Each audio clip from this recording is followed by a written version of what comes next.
In January of this year, Pope Francis, in his address to the diplomatic corps at the Holy See, stressed that peace also requires the universal recognition of religious freedom. It is worrying, the Pope said, that there are people who are persecuted simply for publicly professing their faith, and there are many countries where religious freedom is even restricted. The issue of religious freedom was also a major topic of discussion in Geneva at the UN during the 52nd session of the Human Rights Council. At an event related to this entitled Hard to Believe, Trends in Restrictions on Religious Conversion, the Holy See in Geneva also participated. We are now speaking with the still acting representative of the Holy See to the UN in Geneva, His Excellency Archbishop Fortunatus Nwachukwu. Still acting because the Archbishop has already been appointed Secretary of the Section for the First Evangelization of the Dicastery for Evangelization by Pope Francis on March 15th. Is the prohibition, as in England, to pray even in thought a serious violation of human rights? Could preaching the Bible message in the future be interpreted as hate speech? And is the duty of the Holy See at the UN in Geneva also to remind other diplomats to value a person's belief, human dignity and the common good? Expression of faith not allowed. Now here at EWTN TV UN BLOG. Good day.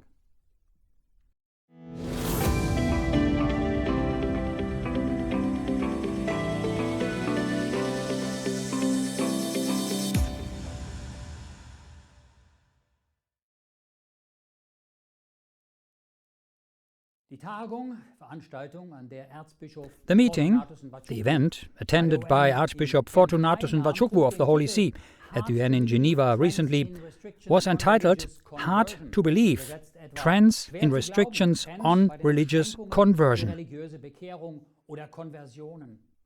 I'm now in Geneva Chamber C, connected with the delegation of the Holy See. Good afternoon, Excellency. Good day, Christian. Thank you for having me. The title of the event that you attended during the 52nd Human Rights Council sessions at the UN in Geneva referred to conversion, but it was about the whole spectrum of freedom of religion or belief, wasn't it? Well, thank you, Christian. I have to maybe precise further that the side event was organized by the delegations of Poland and Hungary in collaboration with Alliance Defending Freedoms International, ADF. There were also co-sponsors like the Order of Malta and others.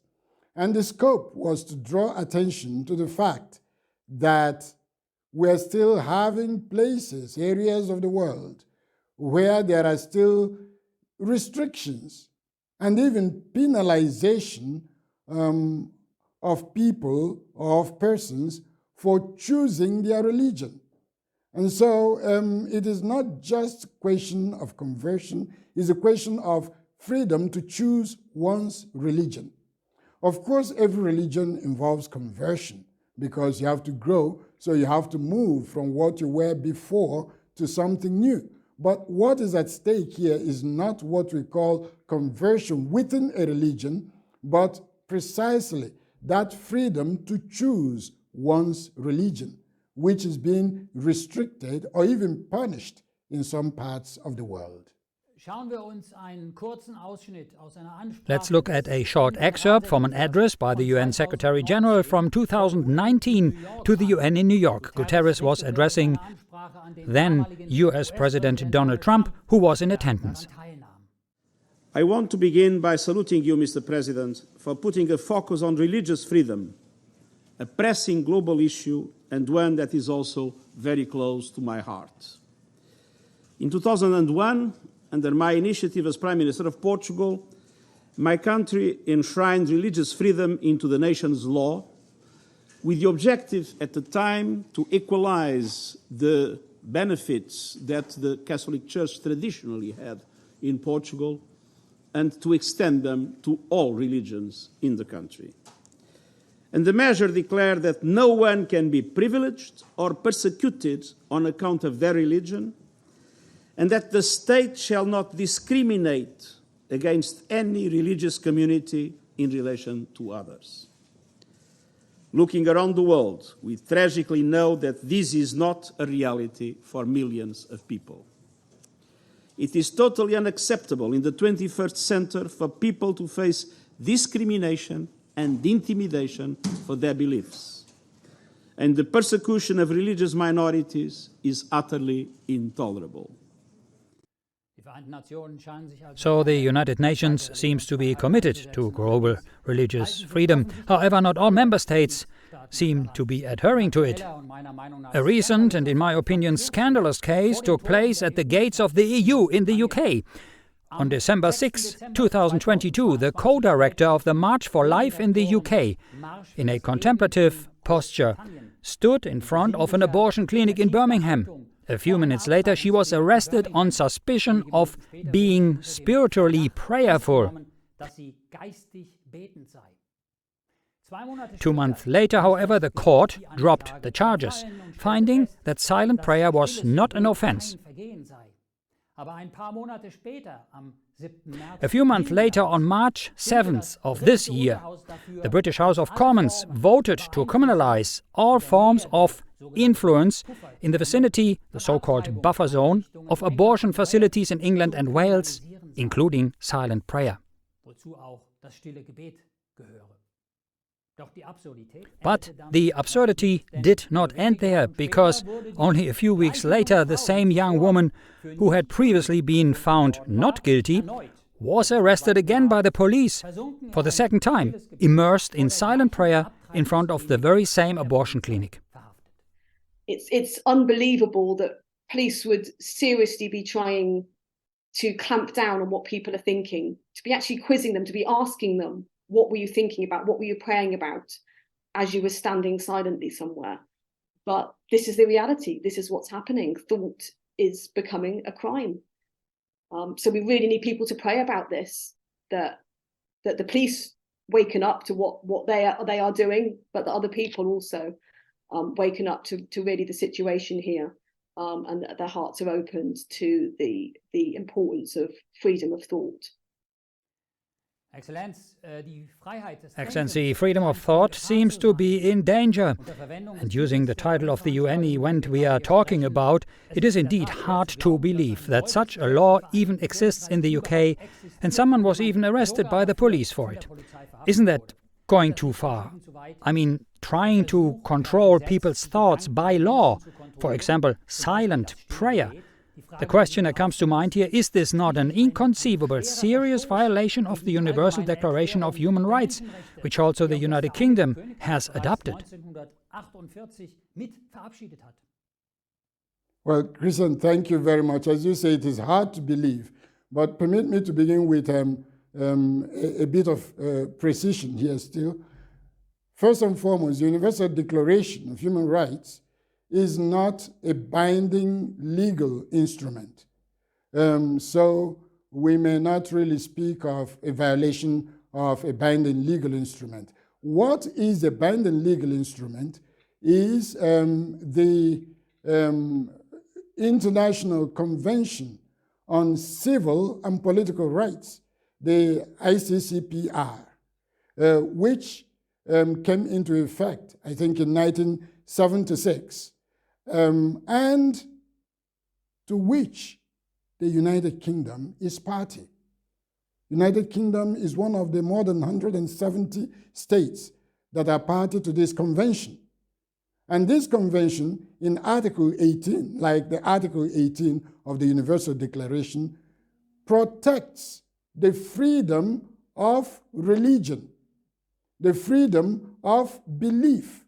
So it is totally surprising and unacceptable that a state party would issue such measures, because it is agreed with regard to human rights that the right of one person stops where the right of another person begins, or one right stops where the other right begins.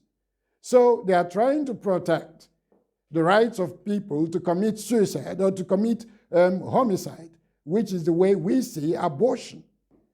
Because it is either you recognize the unborn child as a human being or you do not. For those who accept the unborn child as a human being, they see abortion as homicide. So if we want to give a person the right to commit homicide, then we also have to respect the right of the other person to at least express the person's opinion. And what is amazingly surprising is the fact that this is even silent prayer. Now, I have to tell you something. I grew up in a country that was a British colony. And we grew up looking up to the United Kingdom with regard to the example they set, with regard to, let me say, principles of doing the right thing. And I must tell you, according to the principles I learned for the British colonial masters, the education they gave us, and according to the principles I learned from the Western missionaries, I will tell you that I feel very much disappointed when such a thing is done. You do not allow a person to express the person's right, even without saying a thing, going to say silent prayer. You prohibit the person from doing that. That is unbelievable. We also remember the case of hate speech in Finland in February last year, which involved Päivi Räsänen, a former member of the Finnish parliament who posted Bible quotes on Twitter. Hate speech. Aren't we moving towards a situation where quoting one's religious beliefs in public, including social media, and even preaching in church, will be persecuted as hate speech? You know, Christian, what worries me is the eclectic manner in which they apply these principles. I come back to what I said before. I grew up looking at the culture we learned from the Western world, and that includes also the northern countries of Europe, the Nordic countries. The culture that we learned from them as the ideal, and I do not know anymore what we see happening along with them. I give you an example. In the West, we see people allowing or even obliging or forcing the people that are producing cigarettes to write on top of the cigarette words that are very aggressive. And the person who smokes can claim he has a right to choose whether to smoke or not to smoke. That is not considered a violation of that person's freedom. But they consider a person who is reading his Bible in his church, preaching in his or her church, violating the other person's freedom. What type of eclecticism in the application of human rights is this? It is absurd, to say the least. And we expect Europe and the West to lead in doing the right thing and in interpreting these human rights the right way. Many people think that the United Nations does not make laws, that they can only make suggestions. Excellency, is it part of your mission as a diplomat of the Holy See at the UN in Geneva, given to you by the Pope himself, to hold discussions and exchange thoughts and convictions with other diplomats and ambassadors to help their governments find solutions that will be translated into laws? Laws that defend, for example, people's faith, human dignity and the common good. Thank you, Christian. If you permit me, I'm going to bring in some greater precision here. You said the United Nations does not make laws. It does make laws. Actually, it depends on the understanding of United Nations.